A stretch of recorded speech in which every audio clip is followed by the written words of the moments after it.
களத்தில் இறங்குங்க. நான் சொன்னல, எனக்கு அந்த வலி இருக்குன்னு சொன்னல.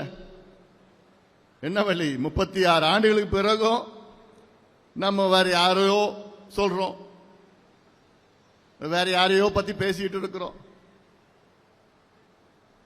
இடையில 2015-16 மாற்றம் முன்னேற்றம் அன்புமணி என்ற அந்த பிரச்சாரம் செய்த நேரத்தில் எல்லாம் எவ்வளோ எனக்கு சந்தோஷம், அவ்வளோ மகிழ்ச்சியா இருந்தது.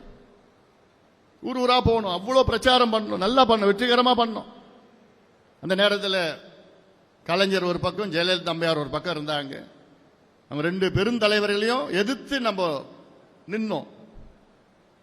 நம்ம பிரச்சாரம் வெற்றி பெற்றது, நாம் தேர்தலில் வெற்றி பெற முடியவில்லை, ஏன்னா குறுகிய காலத்தில். ஆனா இன்னைக்கு அதெல்லாம் செஞ்சிருந்தா எங்கேயோ போயிருக்கலாம், எப்படியோ இருக்கலாம். ஆனால் நமக்கு இன்னும் குறுகிய காலம் தான் தேர்தலுக்கு இருக்கிறது. வியூகங்களை நாம் வகுப்போம், வகுத்து கொண்டுதான் இருக்கின்றேன். நம் கட்சிக்கு உள்ள நடக்கிற அந்த குழப்பங்கள் எல்லாம் அதெல்லாம் நீங்க எதை பொருட்படுத்த வேண்டாம். எல்லாத்தையும் இக்னோர் பண்ணிடுங்க, ஒதுக்கிடுங்க. எல்லாம் அதை பத்தி சிந்திக்க கூட வேண்டாம். நீங்க எல்லாம் நம்ம மாட்ட வேலைகள், எவ்வளோ வேலைகள், முக்கியமான வேலைகள்லாம் இருக்கிறது, வேலை திட்டங்கள்லாம் இருக்கு. உங்களுக்கு வேலை திட்டம் கொடுத்துருக்கிறோம்.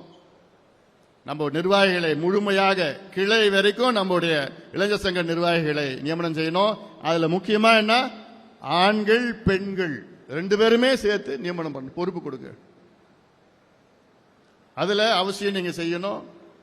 அடுத்தது அவங்களுக்கு கொடுத்ததுக்கு அப்புறம் உறுப்பினர்கள் கிராமத்தில் நீ போய் உறுப்பினர் அட்டை கொடுத்துருக்கிறாங்க, உங்களுக்கு எவ்வளவு அட்டை வேணுமோ நாங்க கொடுக்கிறேன், உங்களுக்கு கேளுங்க, கொடுப்போம், அவ்வளவுதான். அதன் பிறகு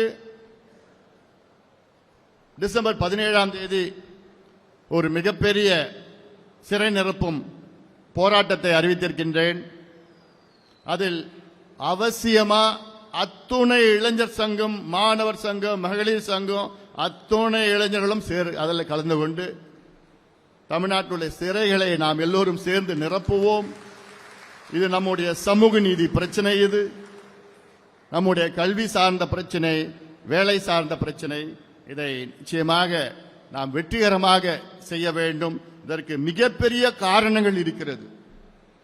இதெல்லாம் நான் உங்களுக்கு துண்டு பிரசுரம் சம்பந்தமா ஒரு பாட்டு சம்பந்தமா லோகோ, நம்ம மாநாடு எப்படி செஞ்சோமோ அதே போன்றுதான் நான் செய்ய போறேன். முதல்ல இந்த நடைபயணம் முடிச்சதுக்கு பிறகு, அதன் பிறகு அந்த வேலைகள் எல்லாம் உங்களுக்கு நான் வேலை திட்டங்களை நிறைய செய்ய போறேன். நீங்க ஒவ்வொரு பகுதிக்கு சென்று ஏன் இந்த சிறை நிரப்பும் போராட்டம் எல்லாமே நான் உங்களுக்கு தெளிவா நம்ம கொடுக்க போறோம். அதெல்லாம் நீங்கள் மனதிலே ஏற்றி வையுங்கள்.